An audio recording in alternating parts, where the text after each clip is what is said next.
Guys, আমি আপনাদের আজকে দেখাবো আমার একটা জবা গাছ, যে কি ধরনের জবা গাছ আমি বিক্রি করে থাকি। দেখেন, এই যে জবার সাইজ, মোটামুটি আমার হাত দিলেও, হাতের সাইড দিয়েও বেরিয়ে যাবে মোটামুটি। দেখেন, এই যে আঙুল দিয়ে ধরেছি, এখানে দুটো ফুটে আছে, এরকমই সাইজ। কিন্তু এই জবা গাছটি আপনারা দেখলে মোটামুটি বোঝা যাবে পুরোই একেবারে সুস্থ সবল।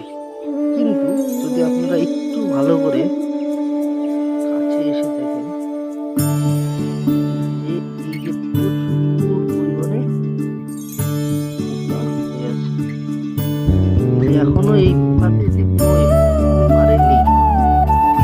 কিন্তু কিছুদিনের মধ্যে এই জবা গাছের আস্তে আস্তে প্রবলেম শুরু হবে। যদি আপনাদেরও এরকম কোনো সমস্যা হয়, অবশ্যই দেখবেন আপনাদের জবা গাছগুলো, দেখে যদি হয়, কোনো অসুবিধা হয়, তাহলে অবশ্যই ওষুধ প্রয়োগ করবেন।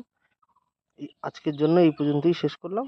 অন্য কোনো ভিডিওতে আবার অবশ্যই দেখা হবে। ধন্যবাদ।